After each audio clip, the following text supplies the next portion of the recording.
yeah, if you just want to say like your name, like where we're at, where you're from, why you're here today, this party.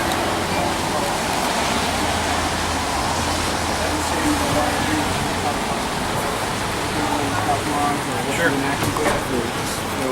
Sure. And if I feel like there's anything that maybe wasn't covered, I'll just, we can just ask kind of ad-lib it as you go. Yeah. That works. That works. Cool, man. All right, so yeah, we're rolling. So yeah, if you just want to introduce yourself, where we're at. Dio with Greater Cleveland CopBlock, here in Detroit with the CopBlock tour. Came all the way out here to visit with my buddy Pete, my new friend Garrett. Love you guys. Learned a lot of stuff today from Dale Brown of Threat Management Center. Excellent source of information. This guy, lots of lessons learned. Police could learn a lot of lessons from this guy. Absolutely. What are a couple of the big takeaways that you're saying you learned a lot? What stands out of everything? The fact that, for one thing, like police, I don't think police from this point on ever have to shoot anybody again, because he put down such a plan that makes it so just easy to get away without shooting anybody that there's no point in it anymore. And with all the non-lethal weapons available, there's no reason for them to even be carrying fucking guns anymore.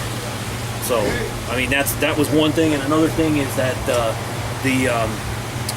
what was he saying about the language, I forget how he put it exactly, but the maxims and things that the police go by these days are all based on a shoot first kind of mentality, and it's just wrong. I mean, he put it together in a way where he had said it in a way where, like, come on, get me in there, man. Enforce peace. Hampshire, you gotta leave real down. Hey, you want to say how the police out here treat you? What are you talking about? How the police out here treat you? You treat us very well.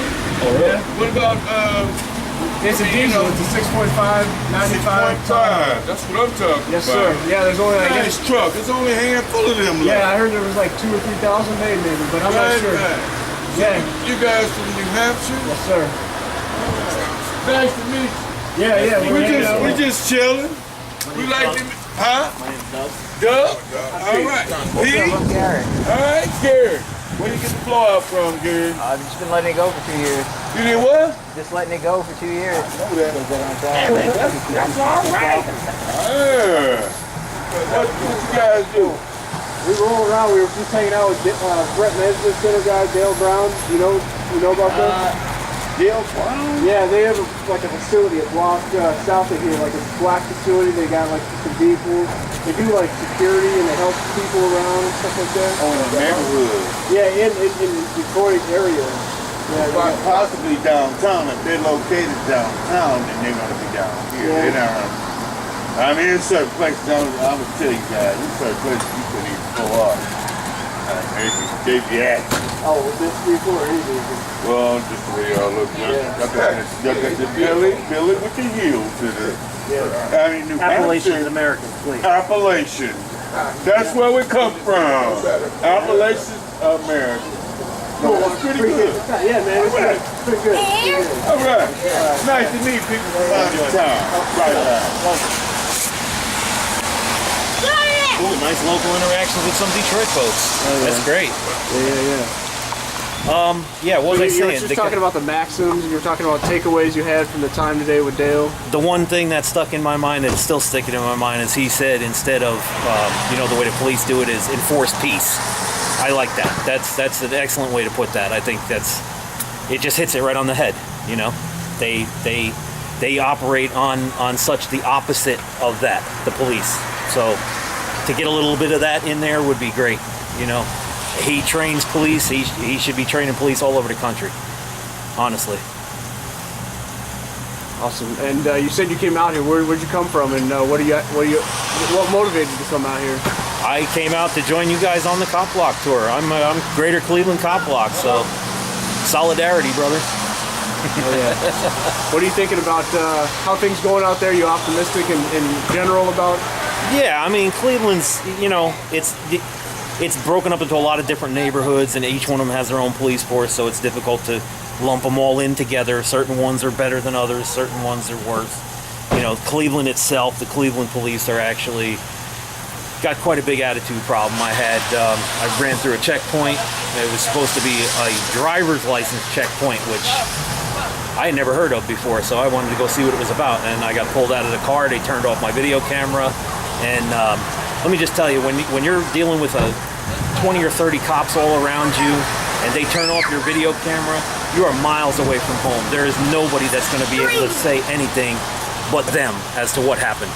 So, you know, I mean, I'm actually pretty lucky. I consider myself that I didn't turn up dead that night.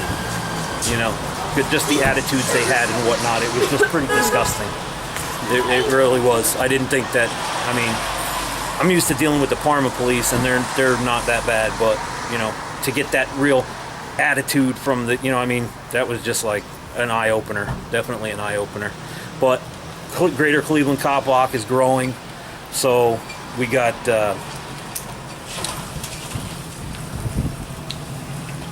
I got a couple of more members now that are willing to come out and film and stuff. So, you know, it's not just me anymore. People are, I'm getting like salutes, not salute, but you know, I'm getting like props on the bus and stuff.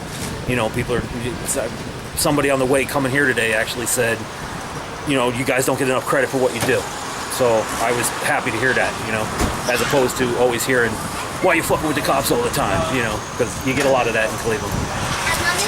People are so indoctrinated with the police being the way it is that they're scared of them. They got them scared. So if people from Cleveland are watching us, or even anywhere, and you have just a couple things you tell them, like how to keep themselves safe and how to keep others safe from police interactions. Make it safe out there. That's what I would say. That's something that I took away from Dale Brown. Because when you guys see my videos, you know when at the end, if I ever leave a police company, I always tell them to stay safe. From now on, I'm changing that. I'm going to tell them to make it safe out there. Force them to do their jobs. Good? I guess that's... Anything else you think we missed? No, I think we covered pretty much everything for this visit. Cool. Love it.